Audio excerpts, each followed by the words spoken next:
Empezamos esta masterclass, entonces empiezo con el nombre que es bastante claro, La cámara y el personaje documental, por Carla Darnaude.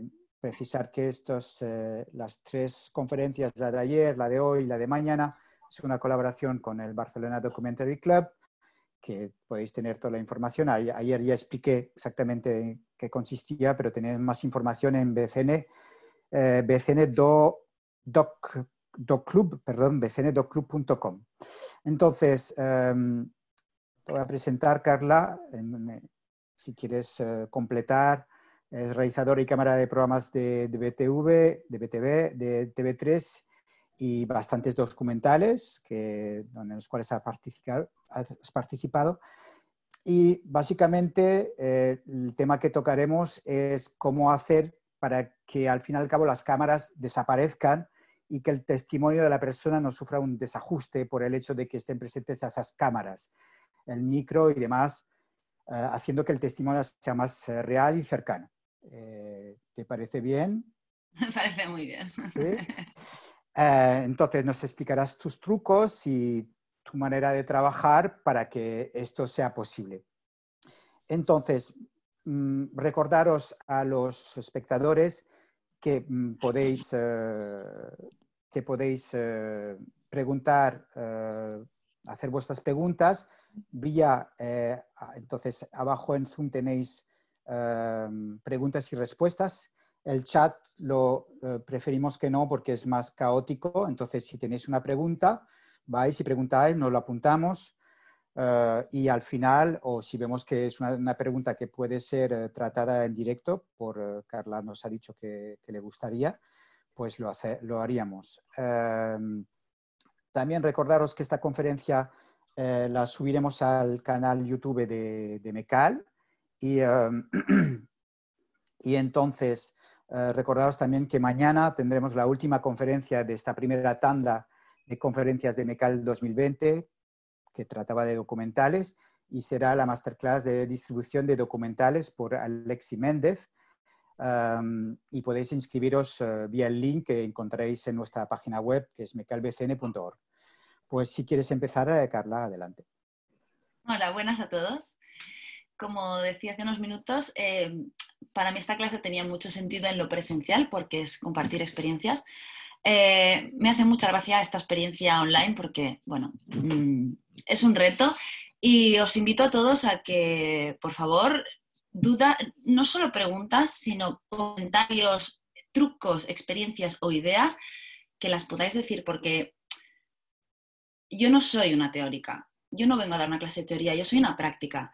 Soy una persona que ha ido a rodar, que ha rodado muchos programas de televisión con carácter documental, he rodado algunos documentales,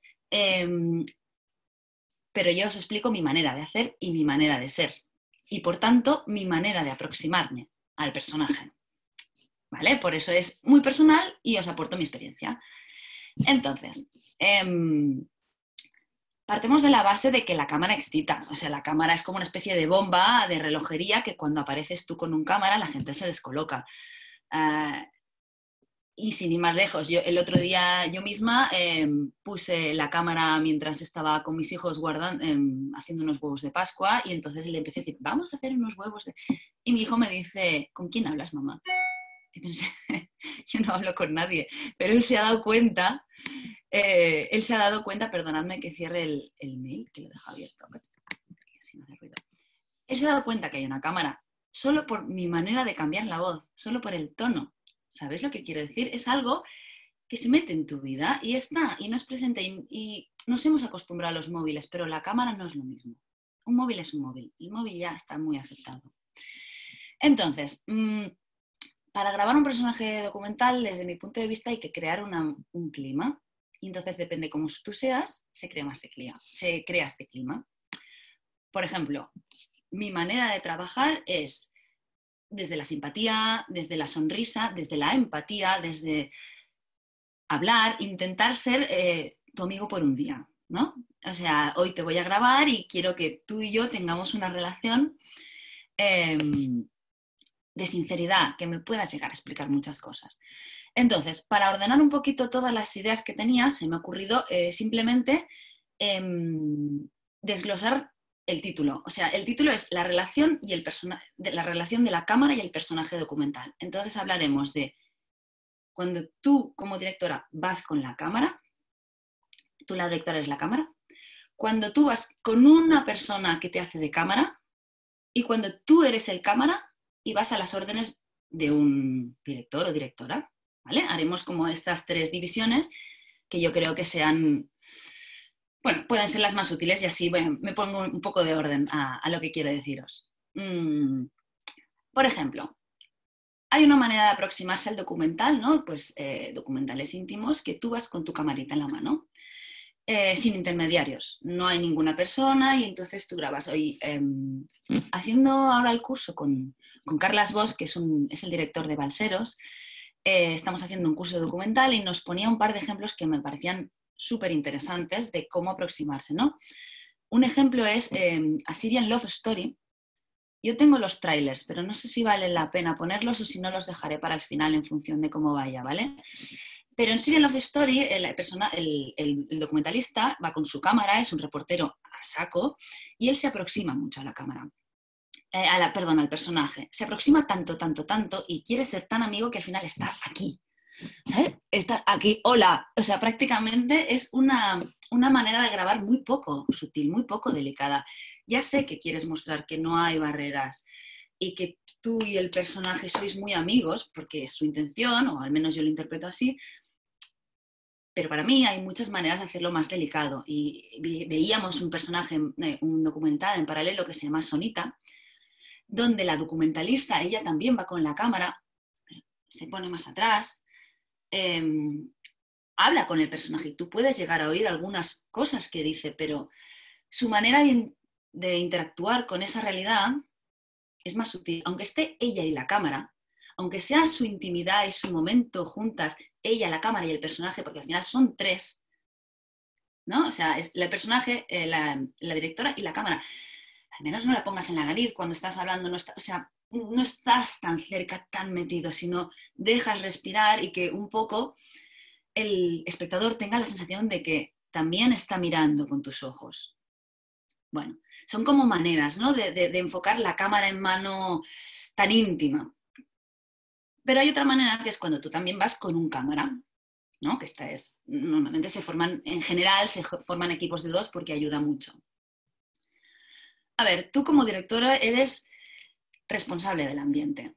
Yo, cuando me ha tocado a mí ser la realizadora de pues, esa pieza, reportaje, documental,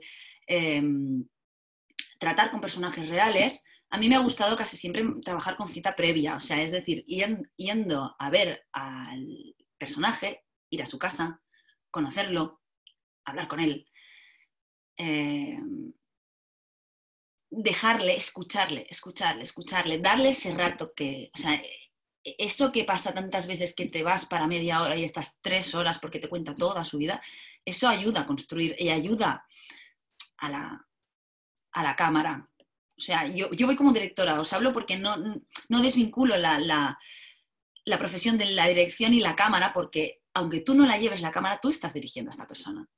Y entonces tienes que crear este clima. Entonces, tú como directora, por ejemplo, yo hice un programa que se llamaba El Pot Petit, que era saber lo que piensan los niños pequeños de 3 a 12 años sobre varios temas de la vida, desde el amor, la religión, la amistad, 1000 cosas. Entonces, estos niños, claro, todo un niño con una cámara, ya el desbarajuste es máximo. Lo que nosotros hacíamos, lo que yo hacía es que me iba, le conocía, estaba una tarde, me aproximaba mucho a él, con mucha delicadeza.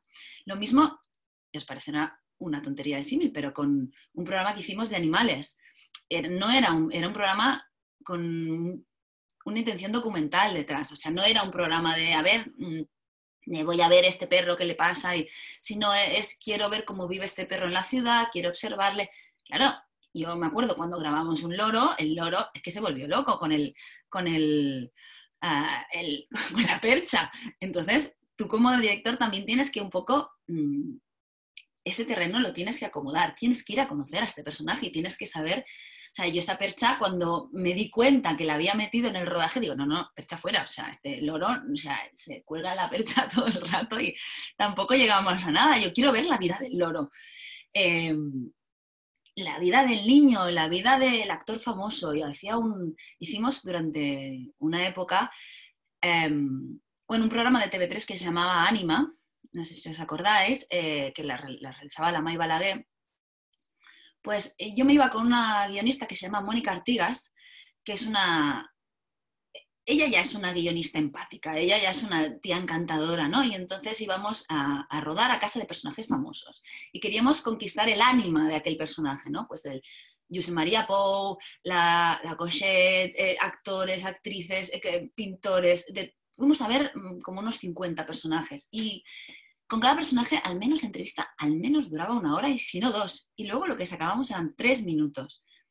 Pero había tanto de puesta en escena, había tanto de ambiente, de comodidad, de estar a gusto, que eso, para mí, eso es lo esencial. El clima que tú generas, ¿no? Como yo le digo, el mejor amigo por un día. Entonces, ¿qué más cosas? ¿Te puedo hacer una pregunta? Ya te ha preguntado antes cuando contabas las 2 maneras de filmar, que lo hacía muy de cerca, la de más lejos. Dicen, ¿el nombre de la segunda película cuál es? Sonita. Creo que es Sonita. Vale, con N, Sonita. Pues contestado, gracias. Sí. Y es un documental chulo de mirar. Y es ella la que va con su cámara. Y no es un documental que hable de mi vida familiar, ¿vale? Porque esta es otra de las cosas, es decir, cuando tú vas como directora con un cámara que es tu pareja, por ejemplo, ¿no? Esta es una circunstancia que pasa muchas veces. A mí hay 2 documentales que me encantan. Yo estoy trabajando en un documental personal, con lo que siempre me planteo, ¿quién será el cámara? ¿No? Mi pareja no es cámara, entonces ¿cómo lo hago esto? En estos documentales tratan de la vida personal de la familia y lo tratan de una manera súper elegante. Uno se llama Amazona y el otro se llama Mudar la piel. No tienen nada que ver como concepto, pero hablan de la familia y ambas protagonistas, sus parejas, son los realizadores, los directores. Entonces eso es muy chulo porque tú ves como accede a una intimidad que es muy chula. O sea, accede a una intimidad y a una elegancia. Es decir, no tiene que luchar para ser elegante, pero manteniendo la mirada, sino que puede ser elegante porque el fondo es la pareja que toda la vida ha comido en esa mesa familiar. Entonces, es muy chula esa manera de aproximarse pero claro, eso depende mucho del destino también. Pues eso, Amazona y Mudar la piel. Yo os los recomiendo mucho los 2. Luego, por ejemplo, hablando para prepararme un poquito también la clase, también le pregunté a otros amigos directores con nombre qué valoraban ellos, ¿no? Y entonces, por ejemplo, la Neus Bayús, la directora de La Plaga y el viaje al viaje de Marta, me explicaba, porque yo de Neus la conozco desde hace muchos años y yo sabía que, por ejemplo, cuando hizo La Plaga, no sé si os acordáis que hay un personaje que se llama María, que es una viejecita muy entrañable, un personaje muy entrañable, ¿no? Y piensas, esta María, esta señora, pero qué natural, ¿no? Que cómo accede a ella de esta manera tan natural. Y yo sabía que ella había estado viviendo los veranos, o había estado un tiempo viviendo con ella, con María. La Plaga, tengo que decir que es un docuficción.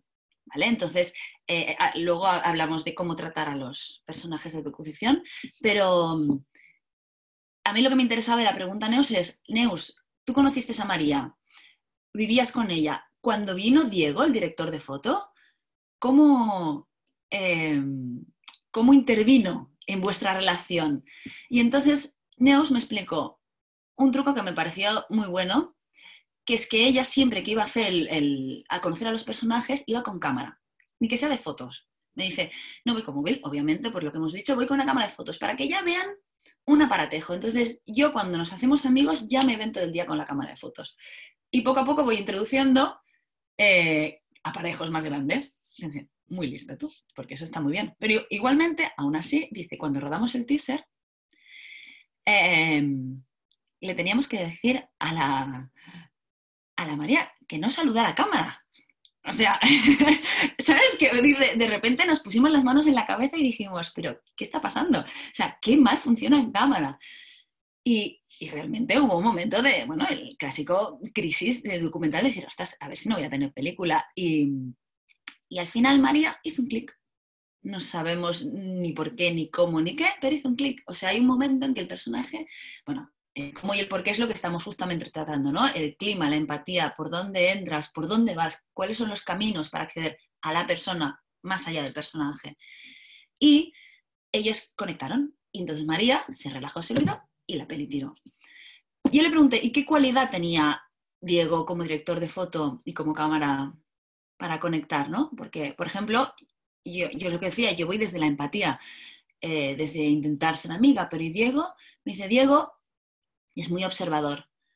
Y entonces su cualidad sería la percepción, esta percepción que hace que perciba las personas, el sentir de las personas, y eso también te ayuda a construir tu personaje. Y aquí lo vinculo con lo que me explicaba Carles Bosch.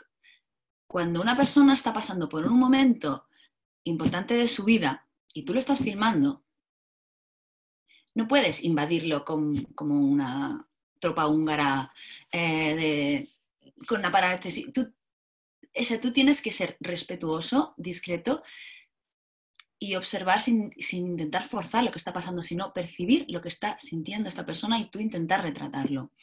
En Balseros, la peli del Carles, hay un momento muy chulo donde una de las protagonistas tiene que tomar una decisión muy importante. Y entonces me explicaba Carles que bueno, pues que la protagonista se va a pensar y a reflexionar y el cámara, como ya tenía mucha confianza, se va con ella y le coge un plano retratando lo que piensa, en silencio.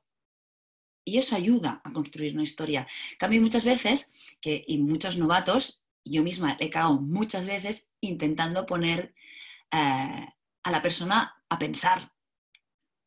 Entonces, claro, esta es la filanilla. Tú intentas cubrirte con lo que puedes, pero hay cosas que no te van a funcionar. Entonces, si no te cubres con algo real, cúbrete de otras maneras. Ahora hablamos. Pero vamos, lo que quiero decir que la percepción y el sentir del cámara es muy importante, el involucrarse. O sea, la info previa que tengas, que te haya dado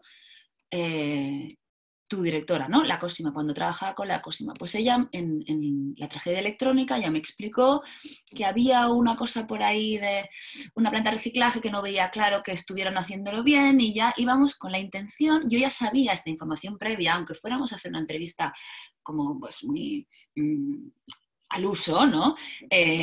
Yo sabía que ella tenía una intención y perseguía un objetivo, entonces, si no lo conseguía, al menos cubrirla de todo lo que tuviera intención para explicar eso.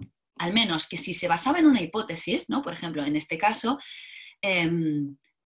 pues fuimos a la planta de reciclaje, pero también fuimos a hablar con alguien de la OCU, de la Organización de Consumo. Y entonces, claro, esta persona de la OCU explicaba lo que hacían mal pues, ciertas plantas de reciclaje o ciertas historias. Claro, quizá yo no tengo exactamente lo que está pasando y trabajo sobre una hipótesis, pero mi responsabilidad es darle a esta directora planos para poder cubrir todo eso que está pasando. Perdón, ahora me he ido y me he ido a yo como cámara, no como directora. Perdonadme, tenéis razón. No tenéis razón, no, porque nadie me ha contestado, me he dado cuenta yo. Lo que decir, de hecho, tengo una pregunta que hemos recibido previa a que empezara la conferencia de Carles Bosch. Si quieres te la formulo ahora porque creo que está relacionada con lo que estás explicando, lo que estás a punto de explicar. A ver. Dice, preguntaba, y me imagino que, claro, habla de cuando tú eres la cámara y vas con un realizador. ¿Qué le exiges al realizador o director antes de ponerte a rodar? Para mí hay algo básico, que te diga para qué servirá esa escena o secuencia. ¿Suelen decírtelo o te lanzan a los leones sin esa información? Está bien esto. Suelen decirlo. Sí que hay... sí. Ahora lo hablamos cuando hable de como cámara. Quiero explicar una cosa, Carles, antes. Quiero acabar diciendo que tú como director y lo que le pides a un cámara, me gustó mucho una reflexión que hizo Carlas de la mirada periodística. Es decir, muchos cámaras tendemos a ser muy esteticistas y que, ay, qué bonito este plan y tal y cual. Y hay que ser también muy periodista. Y entonces, en Balseros, el Domènech, el Josep María Domènech, gana el Emmy a la mejor fotografía, y no es una fotografía que te caigas de culo y que digas, qué chula. No, es una fotografía muy real, muy realista. Es decir, la mirada de este chico, chico es muy periodística, no interviene. No hay planos impostados y lo que prevalece es lo que le está pasando al personaje, no la cámara o la posición de la cámara. La cámara no es tan protagonista, que eso es algo que los directores también te van dirigiendo de alguna manera, ¿no? Y por último, lo que decíamos del el documental que hizo él de la bicicleta Cullera Poma, Maragall, hay un momento que le dice que deje el aparato rodando, pero que se vayan todos los demás, que se quiere quedar Carlas y él a solas hablando. Y a mí lo que me gusta de esta anécdota es que Maragall quiere intimidad con Carlas, pero está incluida la cámara. O sea, no le importa que esté. La intimidad es algo que buscamos todos siempre, pero no la excluyes, ya estás. O sea, tú como personaje ya estás súper acostumbrado a que esté la cámara. Entonces, quédate tú con el bicho ese que vaya funcionando, que yo ya te hablo a ti. Entonces, lo que dice Carlas, cuando tú trabajas de cámara para un director, yo es cómo iba a empezar esta parte. Primero, comunicación. Y segundo, no vale darle al rec. Da igual lo que el director te haya dicho, que está muy bien, que necesitas, pero tú tienes que estar en activo. Tú, mis amigos, muchas veces hacen broma y nos llaman a los audiovisualeros los del cable. Los que vamos con una riñonera y plantamos un foco. No, no somos los del cable, ni vamos con una riñonera, plantamos un foco. La mente tiene que estar activa. Y yo creo que es una de las cosas que, por ejemplo, con Cosima a mí me funciona mucho como cámara. En el momento en que ella se gira y te dice, ya está, ¿crees que falta algo más? Y entonces tú puedes aportar una respuesta, porque has estado escuchando. O sea, no solo estás preocupada por la luz, cómo entra, por el tal, por el cual. No, es que tienes que estar editando, o sea, realizando mentalmente lo máximo que puedas. Lo máximo que puedas. Es verdad que cuando las cosas pasan una sola vez, y solo hay una oportunidad, ¿no? Porque muchas veces, o sea, estoy hablando de cosas más puestas, pues entrevistas o cosas así, o una dirección pues con personajes más fáciles, pero no en un documental donde hay mucha tralla o una cosa que pasa una sola vez y tú tienes que estar ahí. ¿Cómo cubrirlo? ¿Cómo cubrirlo? O sea, cuando las cosas pasan una sola vez, intenta que no te tiemble el pulso. Intenta que no tengas miedo de lo que hay fuera de campo.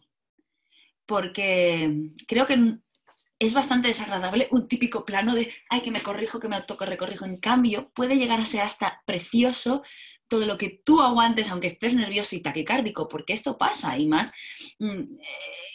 ostras, yo no he hecho tantos rodajes en mi vida como para ser una tía que tengo un callo. No, yo también tiemblo, también me pongo nerviosa y también respiras, aguantas el pulso. Me gusta mucho la cámara en mano a mí, pero no me gusta el baile de cámara.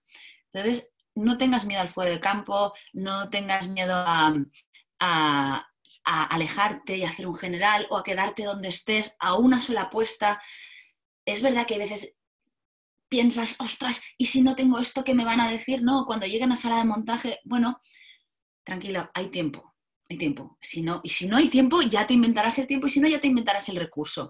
Pero luego puedes ir a cubrirlo con pequeños detalles. Yo qué sé, imaginaos que pasa una escena en un momento determinado y tú aquella acción la tienes mal grabada, pero luego tienes el objeto o lo que había lejos, el marco de la situación, tú te vas, juega mucho con esos valores de campo porque es lo que le da al realizador o al montador lo que le nutre para explicarlo y al menos el audio en general, los audios, ¿no? El audio en general no se ve modificado porque tú te pongas nervioso. Esto más o menos se mantiene estable.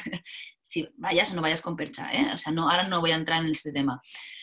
Pero bueno, esto es lo que quiero decir, ¿no? Cuando las cosas pasan una sola vez. Y entonces os quiero explicar una cosa que me pasó a mí mi primer gran error, ¿no? Cuando os digo lo de la mente que tiene que estar activa y que no vale con que le des al rec, sino que tienes que estar escuchando.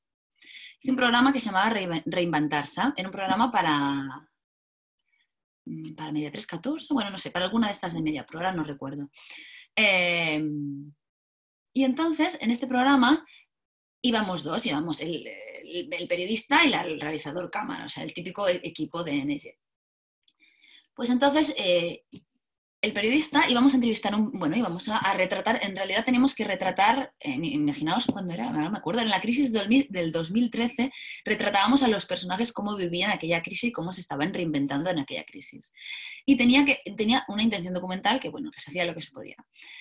Con lo que el periodista empezó a hablar con el pizzero y yo, era mi primer día en aquel tipo de grabación, de lo que fuera el caso, es que se me fue de las manos. Y yo dejé de controlar lo que pasaba, pensando que el que controlaba era el guionista, y me equivoqué. El director, el guionista, quien fuera, da igual. O sea, me equivoqué, no porque no controle, quizá él controlaba, pero el caso es que yo no controlé lo que pasaba. Entonces yo iba grabando lo que pasaba por aquí y por allá.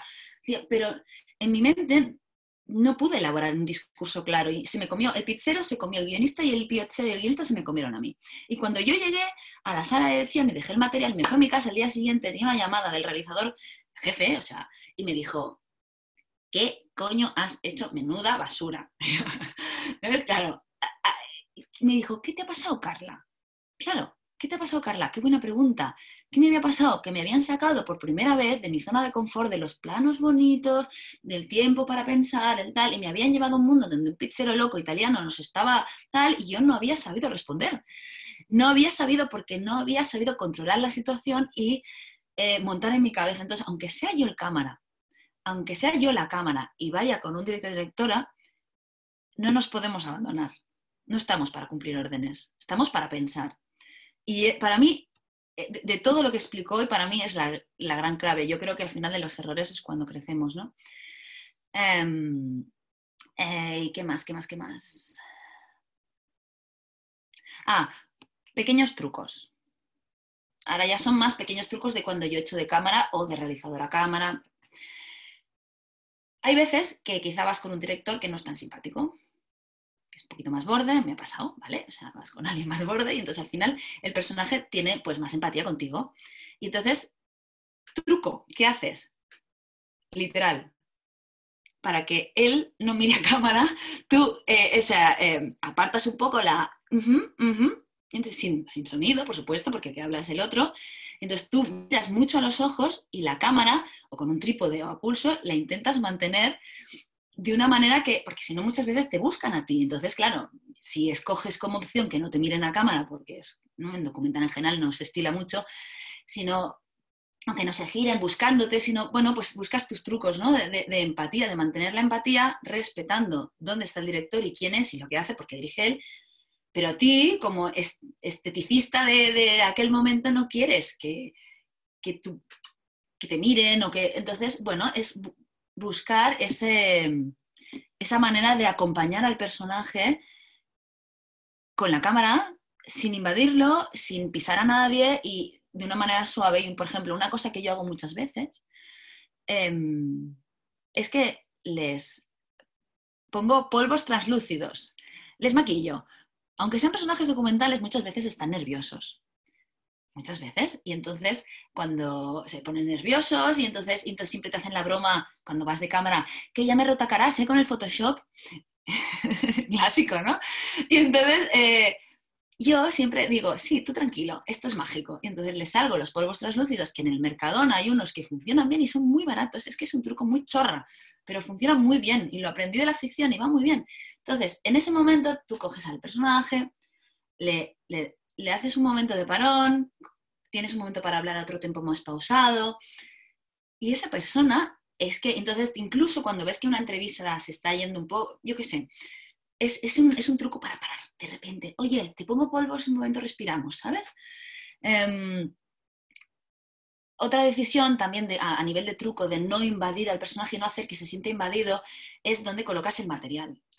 Y esto es decisión de previa de, por ejemplo, qué material nos llevamos, cuántas maletas, lo típico que te preguntan, o que un directora te dice, no me vas a traer 200 bultos, ¿no? No, sí, los necesito. Pero no te preocupes que los pondré en el pasillo, en la galería, uno encima de otro y no los verás. O sea, intentas que los bultos, lo intentas disimular los bultos, o sea, intentas que no estén, apartarlos, incluso casi engañas al director en plan, bueno, yo tengo mi material aquí, si lo dejas en el coche, nunca irás a por el material, nunca. O sea, ese foco que un día dejaste y te llevaste en coche, o lo tienes en la casa o ahí no aparece. Entonces, déjatelo todo cerquita, pero muy escondido. O sea, que la gente no sienta que han venido las tropas a invadir su casa. Es que es tal cual, porque es que la gente se siente violentada, lógicamente, y yo la primera, ¿eh? Pero entonces, el qué llevar y el dónde guardarlo, entonces, depende de tu presupuesto, qué llevar y qué no cuando haces de cámara, ¿no? Porque muchas veces no hay pasta para un director de foto. Cosas que sí, hay que tener en cuenta siempre, pues tener un estolite por si te vas al exterior, para poder, con un trípode para poder rebotar y aprovechar un poco la luz del sol, un poco, o para dárselo a alguien y que el propio alguien te ayude. Hay que intentar aprovechar las luces naturales, pero no, intentar que nunca sean, ¿sabes? Siempre, bueno, laterales. Yo no voy a hablar de dirección de fotografía, pero quiero decirte que con una luz principal natural y un apoyo, un relleno de algunas lámparas suyas, hay un momento que la escena la tienes que visualizar, no sabes por dónde se van a poder mover, entonces tienes que contar un poquito con los recursos naturales que tengas y llevarte algún foco para apoyar. Los focos no siempre son bienvenidos, no siempre se utilizan, pero yo creo que siempre hay que llevarlos. Y al final un foco más o menos no es algo que te salga mucho de presupuesto. Yo ya no hablo de hacer documentales de llevarte a una persona a un plató o cosas así, porque yo es un tipo de documental que no he trabajado tanto para empezar y creo que ya estamos en otra historia, pero aprovechar un par de focos para una luz principal y un contra, un relleno así, yo creo que siempre son importantes. Y un Una storytelling. preguntita. Dime. Volviendo un poco al tema del maquillaje. El maquillaje, el hecho de que le pongas un maquillaje invisible, porque es invisible, ¿no? Sí. El aspecto psicológico es, ¿cuál es exactamente? Que le pongan confianza porque se va a sentir más guapo, más guapa, o Tú el te hecho acercas de una manera íntima. vale, el hecho de tener un contacto con la persona cuando lo maquillas. Sí. Y después el hecho de hay que minimizar el tema de la presencia del material para que no parezca un estudio de cine, básicamente, y que siga siendo su entorno Natural. íntimo, natural de la persona, ¿no? Uh-huh. Lo del maquillaje es eso, yo no sé por qué, al final es que es invisible, no es maquillaje, no es pote, o sea, no es... no sé por qué, pero lo he experimentado con muchísimas personas, les da como la seguridad de... La gente cuando suda se siente insegura, porque el sudor se asocia al mal olor, y al voy a brillar, y al voy a estar más feo. Y entonces tú le dices que esto ayuda a que no suden, a que se vea la piel más fina, y entonces, además de la aproximación íntima y tranquila, ¿no? Porque entonces esto se acompaña pues de un savoir-faire, ¿sabes? Pero es un minuto, o sea, no es ni maquillar, no es una sesión, es un minuto de... Ya está. Pero bueno, esa interrupción. Y luego lo que dices tú de eso, de que no parezca que montas un plato de cine, pero al final, respecto a las luces, lo que me decías de las luces, Roberto, depende de muchas cosas, depende también de se trabaja en documentales también con mucha luz, con mucho foco. La Neus Bayús me decía el otro día que ya cuando empezaba algún rodaje, se reunía con el equipo técnico y les decía que ella entendía perfectamente que los técnicos tienen que luchar ¿no? O sea, por su presencia y hacerlo bien y hacer lo mejor que puedan, pero que la técnica no se coma la vida documental, porque entonces mata la película. Fue su frase y me pareció muy acertada. O sea, que la técnica no se coma la vida documental, porque es que entonces no hay película. Matas al personaje, matas la esencia. Entonces hay que buscar un equilibrio. Y como directora, cuando trabajas con un cámara, tienes que dar esa directriz, pero como cámara, cuando trabajas con un director, tienes que anticiparte y respetarlo, porque hay veces que trabajarás con gente que no sabe tanto. pero tú sí que lo sabes. O hay veces que hay gente que sabe mucho, pero no te lo ha dicho y dan por hecho que tú lo sabes. El caso es que tú lo tienes que saber. Tú tienes que saber que ese respeto y esa intimidad y esa personalidad es importante. Ahora, si después tu director te dice, quiero una luz impecable, ya por eso os digo, cuando o vamos a un plató o vamos a otro tipo de escenarios, eso ya entra de otro, ¿no? De la negociación que hagas con tu director. También quiero volver a cuando ruedas con un director borde, ¿no podías precisar un poquito? Porque no he entendido muy bien la relación entre el hecho de que sea un director borde y el hecho de que saques la cabeza de la cámara para que te vea directamente. Vale, perdona, tienes razón. Hablaba en términos de entrevista. A mí esto me ha pasado alguna vez en términos de en entrevistas, ¿vale? Entonces, tú imagínate ahora la situación, tienes razón que no está bien explicado, bueno, pues que el realizador, es que no es una cuestión de realizador borde, pero quiero decir que cuando tú como cámara has conectado con el personaje o el personaje se siente a gusto contigo. No quiero hablar tanto de cómo es el otro porque eso da igual, sino de que hay veces que el personaje, yo te estoy entrevistando a ti, ¿vale? No, perdona, Sara te entrevista a ti y yo soy la cámara. Pero entonces tú, al contestarme, no contestas solamente a Sara, sino también vas buscando mi mirada. Pero yo estoy detrás de la cámara y no me interesa que me mires a mí. Yo quiero que mires a Sara, que es la que te pregunta, y es una conversación entre Sara y tú.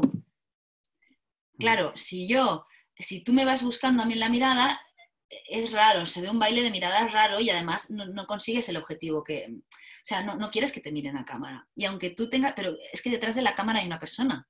Y la persona que habla con otra persona. Y entonces ellos, los personajes, llega un momento que se olvidan de que hay una cámara. Y cuando están en una entrevista íntima explicándote su vida, ya no están viendo la cámara. Muchas veces ya no la ven la cámara, te ven a ti. O sea, te ven a ti y al director o a la guionista o a quien sea. Entonces, por eso decía que cuando va respondiendo a uno y a otro, yo muchas veces lo que hacía era, o sea, como apartarme yo de la cámara para no estar detrás del visor.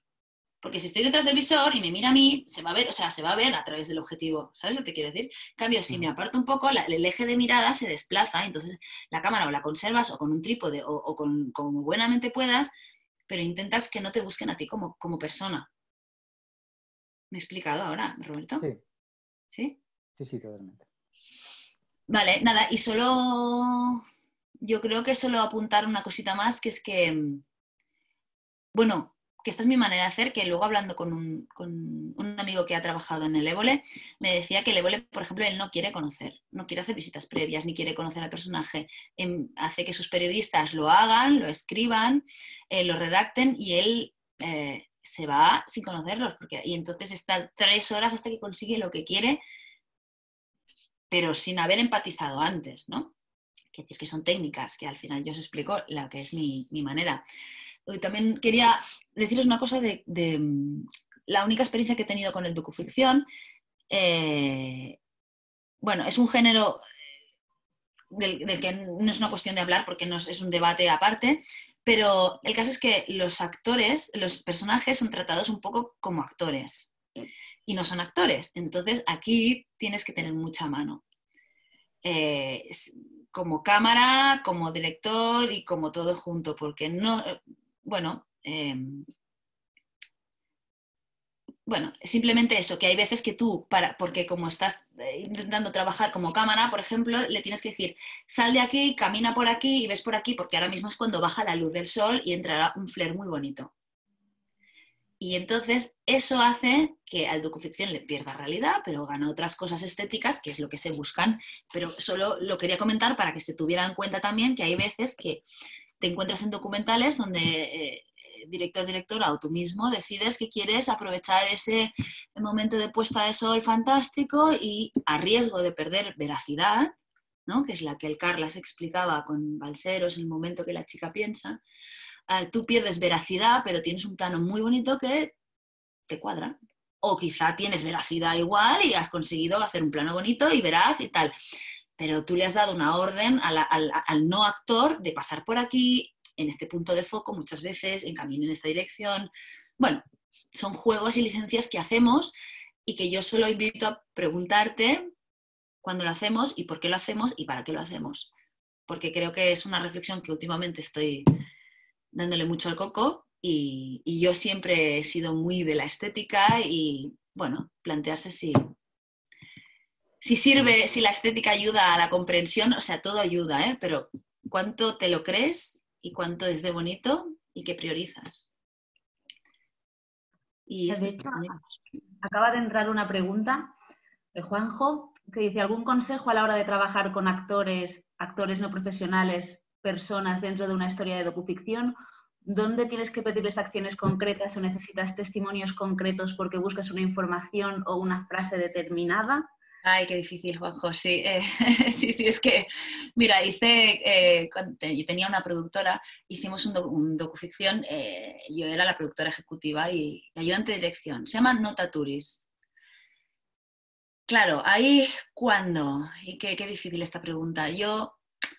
Lo que hacía la directora, yo te explico lo que hacía ella y, bueno, ella se iba a conocer a los personajes, los conocía, los entrevistaba, eran adolescentes, ser lo más colega posible o ser lo más cercana posible o como fuera, y luego les ponía en una situación y les soltábamos. Es decir, planeábamos mucho el cuadro, el escenario, el todo, y una vez todo planeado y tal, les soltábamos mucho, tirábamos mucho de tele. Porque si ya tienes como la secuencia bien iluminada, o sea, no la secuencia, perdona, si ya tienes el escenario, el lugar bien iluminado y el momento adecuado, de los personajes más o menos situados donde quieres y les sueltas a ver qué pasa y a ver cómo iba la conversación, eso es como trabajamos con ella, ¿no? Es como cuidábamos todo y entonces todo arrancaba y entonces al final ella de la edición rescataba de todo lo que teníamos, rescataba esto. Como siempre, ¿eh? Pero que sí, la docuficción es difícil trabajar porque se pierde mucha frescura. Entonces creo que se basa más en tener más metraje y ser, porque les tienes que dejar más rato hasta que encuentren su naturalidad dentro de todos los límites que les has puesto. No sé si respondo, Sara. Yo creo que sí. Si no, pueden volver a preguntar. A ver, tengo unas cuantas preguntas. Empezamos Sí, con las tira. preguntas. Sí, yo ya... Una que han hecho hace un rato, no sé si te has contestado, que dice, ¿es mejor llevar tú la cámara o no? Claro, aquí o sea, a ver, la intimidad es lo mejor. Ah, mira, esto es interesante, es verdad, se me ha olvidado comentarlo. La intimidad es lo mejor, entonces cuanto menos gente, mejor. Eso es lo ideal, es lo que buscamos. Mejor llevar tú la cámara. Bueno, eso depende de la estética que quieras conseguir. El otro día el Carlos me decía que en Patitet, una película suya que es la más estética, digamos así, la más personal, decía él,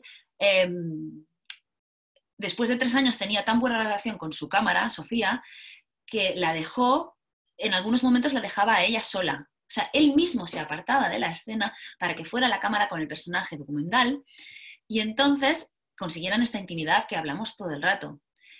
Cuanto menos mejor. Lo que pasa es que si la llevas tú la cámara no, depende de tus habilidades como cámara y depende de cómo quieras conseguirlo.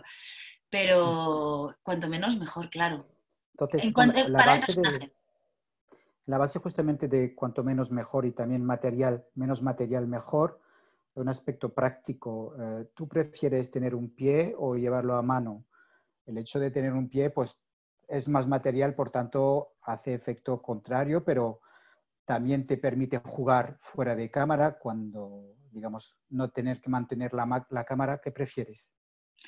Depende de lo que vayas a rodar. Cuando he ido con 2 personas, yo la he llevado en mano, porque 2 personas es que te puedes cruzar, ¿sabes? El típico juego de, ay, cuidado, no pasa, la prefiero, soy más ágil con cámara en mano, pero es verdad que yendo sola necesitas trípode. Bueno, no siempre, ¿eh? No es que necesitas, perdona, no, corrijo. Yo soy de las personas que monto un cuadro con trípode y entonces si tú, o sea, porque a mí es lo que digo, no me gusta lo de la cámara aquí y estar tan cerca, ¿sabes? Como el selfie, o sea, esta sensación de... Entonces yo he tirado más de trípode y de tele, la verdad. Otra ¿Quizás más pregunta. preguntas? Una cuestión sobre documentales de seguimiento, pregunta. ¿Qué hacer cuando hay algunos personajes fantásticos ante la cámara y otros que al intervenir estropean la secuencia? ¿Algún truco para evitar situaciones así o corregirlas? Oh, qué buena pregunta. Es muy buena pregunta y con niños a mí me pasa muchas veces, porque hay niños que ya tal y luego está el típico que viene y dices, oh, no. ¿Qué hago? Tablas. Es que me es muy difícil responderla con algún truco. Déjame pensar, ¿eh? Es que las cosas que se estropean con algún personaje, es que el personaje lo tienes que hacer. Es que no las podrás montar, no te servirán. Porque cuando un personaje destroza es que lo ves y ya lo ves en rodaje, no te explico en sala ya. Entonces, ¿cómo hacer que yo creo que es intentar desintegrar o intentar, o sea, desintegrar o sea, ¿por qué estos dos personajes están claros? También tienes que ser sensible y no puedes decir, oye, tú, ¿puedes irte a la habitación de al lado? Gracias, no quiero que aparezcas. No puedes hacerlo. Es que entonces buscas recursos y entonces con creatividad intentas plantear otra secuencia. Vale, pues ahora vamos a hacer una en que tú estás en el garaje y tú estás encima del tractor, ¿vale? ¿Pillado? O sea, es que es creatividad, mano derecha, mentir un poco. De hecho, mira, tenemos un comentario de Cosima, que has mencionado varias veces, que dice, una vez Carla y yo fuimos a filmarnos toda una clase de niños en un colegio y aprendí mucho de cuando ella consiguió que los niños olvidasen la cámara. Igual valdría la pena compartir estos trucos. Es lo que estabas... Es el ejemplo que estás poniendo ahora, ¿no? Claro, es que el rodaje es con niños al final, como he hecho tantos... los niños... Los animales, que son los más difíciles, siempre se Claro, yo lo que he aprendido con ellos... Es que claro, hablo de niños, pero quizá la pregunta que me hacen no es solo de niños, ¿no? El chico, entonces por eso es más difícil. Pero respecto a niños, una de las cosas que he hecho muchas veces es digo, desfogaros, hola, ¿qué tal? O sea, primero, aparte de que Cosima se presenta, yo me presento, yo soy la cámara, este es el aparato, esto con niños, Cosima, muy guay este apunte, sí, porque es muy útil. Este es el aparato, ¿queréis saludarlo? ¿Queréis decirle hola? Este es el micro, ¿vale? O sea, yo os explico, os pongo en contexto, os pongo en situación, desfogaros y luego empezamos, ¿vale? Y entonces, pues, hola, saludar, vale, gritar, hacer lo que queráis, entonces les das como esos minutos de desfogarse y entonces luego les explicas a los niños que ahora la cámara no existe, o sea, yo dejo de existir y tú no me vas a ver, soy un personaje invisible y juegas a este juego. Yo creo que con los niños no hay que hacerse amiguito y hacer, ¿no? Es como, hay que tratarlos muy adultos, es que los niños lo entienden muy fácil, muy fácil. Entonces la mayoría de niños lo entienden, entonces dejan de mirar, deja de mirar. Además yo muchas veces les digo tal cual, digo, si tú miras a cámara, yo giraré la cámara, ¿vale? Miraré a otro lado, te lo explico, que lo sepas. Y entonces algunas veces alguno te sigue todo el rato, pero es que pasa muy pocas veces. Cuando alguno te sirve y te sigue todo el rato, ¿no? Que es el clásico personaje que te destroza una secuencia, pues tú quizá te tienes que subir a un muro y tirar de tele. ¿Sabes? O sea, por eso decía lo de con creatividad darle otro ángulo. O, por ejemplo, grabar desde una ventana. Desaparecer si estás en un patio de un colegio, desapareces, te vas a la ventana y grabas desde allí. O sea, hacer que de alguna manera le rompas ese bucle que se ha metido este niño que te persigue y que lo que quiere es saludar a cámara y hablar a sus vecinos.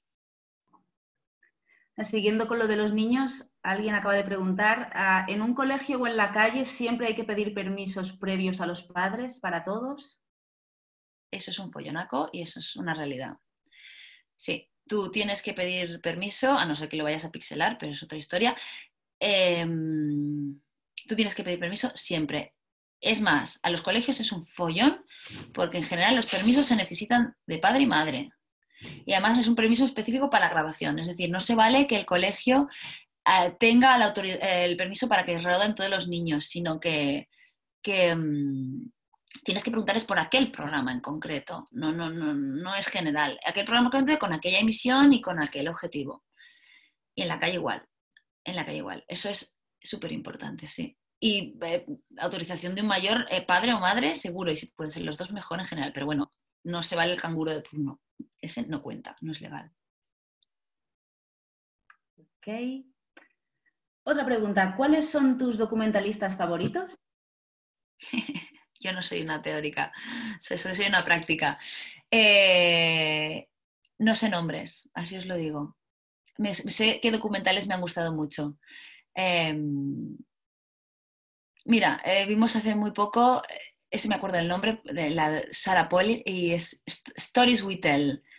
Este fue muy chulo de ver. Stories We Tell, este me gustó muchísimo. Es un documental íntimo. A mí Amazona me gustó mucho, Mudar la piel me gustó mucho. ¿Qué más? Claro, yo en su momento, claro, vas cambiando con el tiempo, ¿no? En su momento, cuando tenía 20 años, pues Los espigadores y la espigadora de Agnes Barda me gustó mucho, y ahora cuando lo he revisionado, pues me ha aportado otras cosas y ya no son las que busco. Me gustó mucho Balseros, me gustó mucho, bueno, Searching for Sugar Man, o sea, los grandes, este tipo clásico así. Claro, también cuando era joven y vi Bowling for Columbine también me impactó, pero esto me queda en el pasado, ¿no? Entonces yo creo que los documentales son al menos a mí, me acompañan en mi vida y los voy mirando con miradas diferentes según lo adulta o lo madura que soy. Quiero decir que a los 20 años me impactaban millones de cosas y ahora mismo soy mucho más crítica y también me gusta, me apetece ser crítica. Series documentales, por ejemplo, una serie que vi documental que está muy bien, la de Wild West, la de, bueno, que es de una secta y tal, y dices, ostras, nunca había pensado que un documental se podía convertir en una serie con técnicas de ficción. Bueno, dices, y aguanta y respira y no sé. Tengo muy poca memoria para estas cosas y ya te digo, son cosas que voy disfrutando. No sé si te ocurre alguna más, puedes soltar. Sí, si me ocurre alguna más os lo diré, sí. Mira, a raíz de Balseros, que la has mencionado varias veces, hay alguien que pregunta si se puede ver en algún sitio ahora mismo. En Filmin. En Filmin. Está guay porque realmente es un ejercicio de periodismo chulo. O sea, de periodismo documental. O sea, bueno, ya lo veréis, está muy chulo. Quería decir una cosa. Sí. Mira, le pregunté a una amiga que qué opinaba y que ella explicaría con una conferencia así, y me dijo, en el documental has de decidir siempre si ves cómo se comen la sopa o te la comes con ellos. Y bueno, está bien, es una frase muy típica, pero que creo que es chula de pensar, ¿no? Yo creo que, y yo no tengo esa madurez, ni esa reflexión, ni ese tiempo de rodaje para nada. Yo estoy en el principio de todo, de la cadena de documental, pero al principio de todo. Pero sí que, ¿dónde estás tú como persona con ellos? Porque al final son historias de 1, 2, 3, 4 años. ¿Qué protagonismo adquieres o no? Tú eres un personaje más o no lo eres, vas a hablar, no vas a hablar, la cámara está presente y la veis, o la cámara está invisible y tiene mucha más importancia lo que están viviendo que lo que la cámara. Creo que estas cosas está guay que las pienses, ¿no? Si tú te sientas con ellos, si tú eres parte de la sopa. Y también saber que muchas veces tú proyectas que este plano va a funcionar, va a ser muy guay y luego fracasa y luego este plano en cámara no da lo que tú creías. Y bueno, creo que sí, hay que revisarse constantemente. Por eso estoy lejísimos de llegar a ese sitio. Mira, hablando, otra pregunta está de Joan, sobre lo de la importancia de lo que tú sueles hacer, que te gusta hacer la cita previa. ¿De qué consejos darías a la hora de plantear el proyecto a un personaje al que no conoces previamente? ¿Cómo salir airoso de ese primer encuentro y que se involucre? Yo le preguntaría si Yo creo que hay dos preguntas aquí, en plan, ¿qué consejos darías a la hora de plantear el proyecto a alguien a quien no conoces previamente? No, y en ese primer encuentro, claro, ¿cómo salir airoso? Claro, que sea... No, sí lo he entendido, pero mi pregunta es, es decir, tú este personaje lo quieres, le quieres retratar a él o tienes una intención oculta. A ver si me explico. Hay veces que tú vas a conocer a un personaje, pero tú en realidad, tus oscuras intenciones de documentalista pasan por conseguir una respuesta más heavy, ¿no? O sea, que yo qué sé, ¿verdad? Imaginaos que en realidad es un banquero y tú lo que quieres es que confiese que robó. O sea, estoy poniendo en extremo, ¿eh? Y la otra es si es un banquero y quieres ver su vida íntima más allá del banco, ¿no? Es que es muy diferente la manera de cómo presentarse y cómo acceder. Entonces, la mayoría de veces no, o sea, muchas veces no conoces al personaje de nada y cómo salir airoso y que se involucre en tu proyecto. Es que creo que aquí tienes que tener mucha mano y te lo tienes que ganar de muchas maneras. Yo creo que no se vale con hoy te voy a explicar toda tu vida y hoy te voy a pedir que me hagas el documental de tu historia y espero que me digas que sí. Vamos, no me ha pasado que haya funcionado. Es más, hola, ¿qué tal? ¿Quién eres? ¿Hacemos un café? No sé, no lo sé. Creo que hay que ser un poco sutil. Ahora, es verdad que es mi manera de hacer, ¿eh? Ojo, que yo creo que las cosas cuando se explican con sinceridad, si ahora no hablamos del caso del banquero que ha robado, sino hablamos del documental sobre un personaje que quieres seguirle en su intimidad, las cosas explicadas con sinceridad y con un objetivo. O sea, ¿por qué estás escogiendo a este personaje, no? O sea, ¿qué le puede aportar al mundo? Como decía en el curso Carlas, a veces lo local también puede ser universal, ¿no? Por mucho que tú seas esta persona pequeñita y que tienes esta historia pequeñita, yo en realidad quiero hablar de algo mucho más universal como la amistad. Por poner un ejemplo, pero estoy aquí y tú eres aquí. Entonces yo creo que si al personaje le explicas, no digo que expliques lo universal, pero que le explicas el objetivo que tienes y por qué le estás escogiendo a él, yo creo que ayuda. Pero claro, esto es...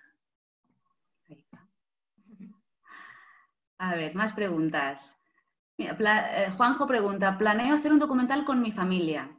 ¿Llevarías al cámara y al sonidista sin artilugios días antes para que conozcan a los diferentes miembros? Sí. De hecho, está muy bien grabar un teaser, por eso mismo.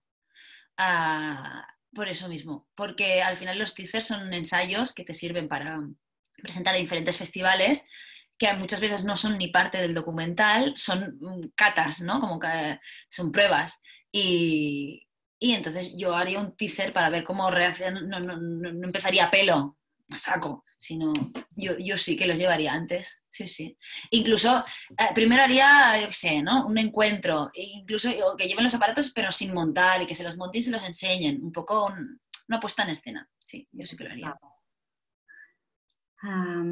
Otra pregunta. Irene Ramos pregunta, ¿qué piensas de empezar a grabar sin tener un plan determinado? Teniendo la intimidad y confianza en que van a salir las cosas interesantes.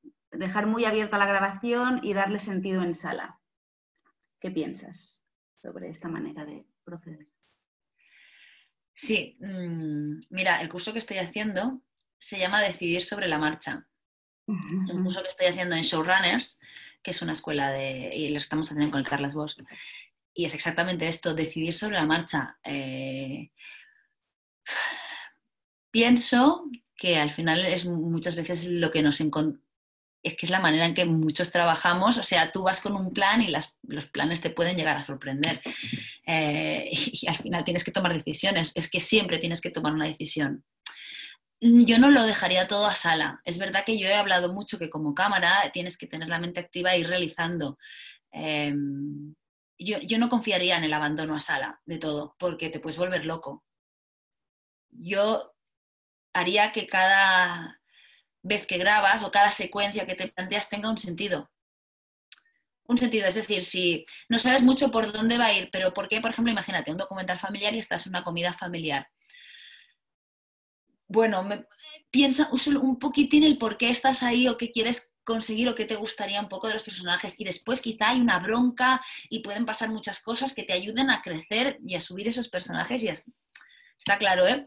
Pero yo sí que cada vez que plantara la cámara me preguntaría un poco el por qué y no lo dejaría a decisión, a no ser que no te importe estar millones de horas en sala revisando el material y empezando a construir, que también puede pasar, pero a mí no es lo mío. Ok. Hay alguien que pregunta, en cuanto a audio, ¿qué recomiendas si solo sois 2 personas o una sola? Depende qué cámara lleves. Es decir, yo he ido a veces con el Zoom, ¿sabes? El aparatito este que es un grabador de audio que tiene muy buena calidad, es muy barato.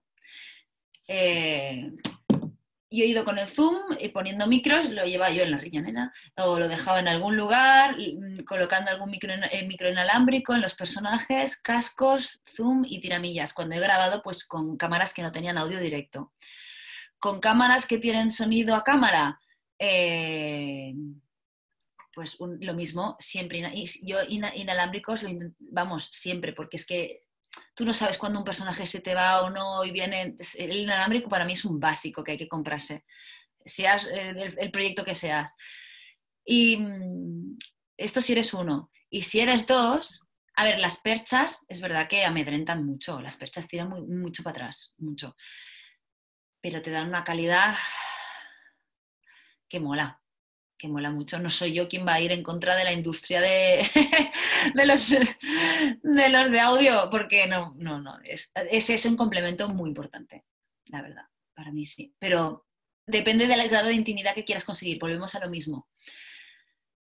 Yo creo que la gente se acostumbra a una percha, pero es lo más difícil, lo que tiene más difícil. Entonces a veces pues el sonidista, aunque no vaya con percha, pero sí se puede encargar de que tú no vayas con el zoom con un poco ahí zarrapastrosillo haciendo lo que puedes, sino que tiene una mesa de sonido, aunque no lleve la percha, controla los niveles, y eso es que luego se agradece mucho en sala, mucho. Molt bé, pues siguiente pregunta, de Julio Suárez. ¿Te has encontrado alguna vez que un personaje te diga que esto no te lo respondo con cámara, apágala?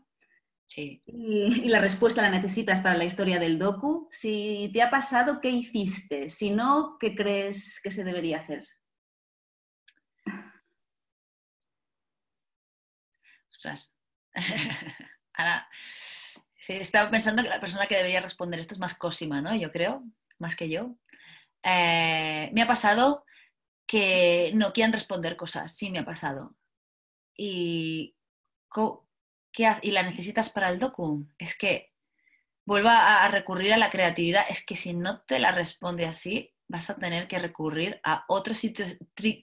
Tienes que darle vueltas como una peonza hasta que lo consigas de otras maneras y con otros recursos.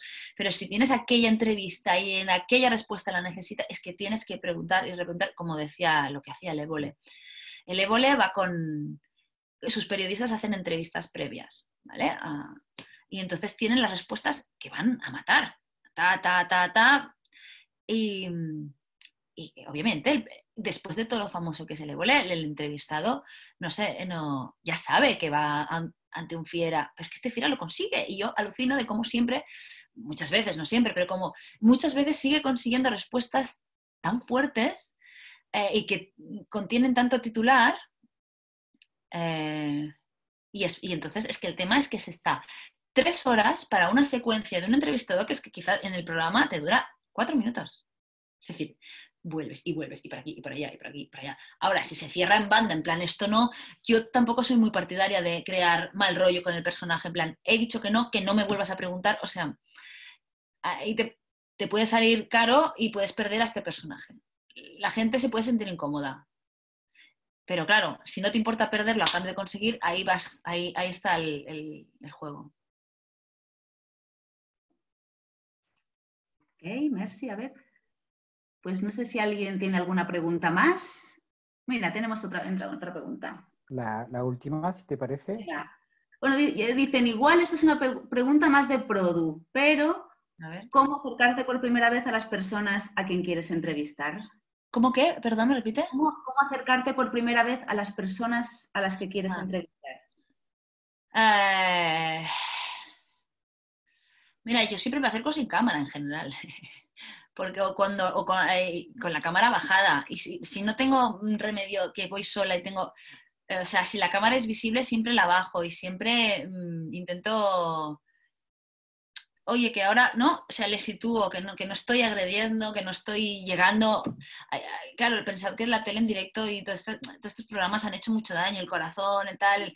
La gente ve una cámara y se piensa que eres prensa rosa y estás haciendo documental, o sea, nada más lejos. Entonces, lo primero es dejar claro tus buenas y sanas intenciones. Entonces, normalmente yo dejo la cámara, se la doy a otra persona. Y si la tengo que llevar yo porque la llevo escondida o la llevo oculta, o intento hacer lo que buenamente puedo para acercarme de una manera más personal, no tan como cámara. Y luego, entonces ya, mira, oye, mi fórmula es, perdona, no te importa, estamos haciendo, te explico, ¿sabes? O sea, y oye, ¿no te importa que te grabe un poco? Y de verdad, me pongo lejos, no te molesto, intento qué tal, el micro no lo vas a notar. Le explico ahí la milonga para convencerles. Muy bien, pues nada, pues gracias Carla por todas estas precisiones, los trucos, que creo que serán muy útiles. Nada, gracias al público por asistir. Sara, perfecto con las preguntas. Recordaros que mañana pues hay la distribución de la masterclass de distribución de documentales por Alexi Méndez. Gracias a todos y nada, pues hasta mañana. Muchas gracias. Buenas tardes. Ha sido un placer. Igualmente.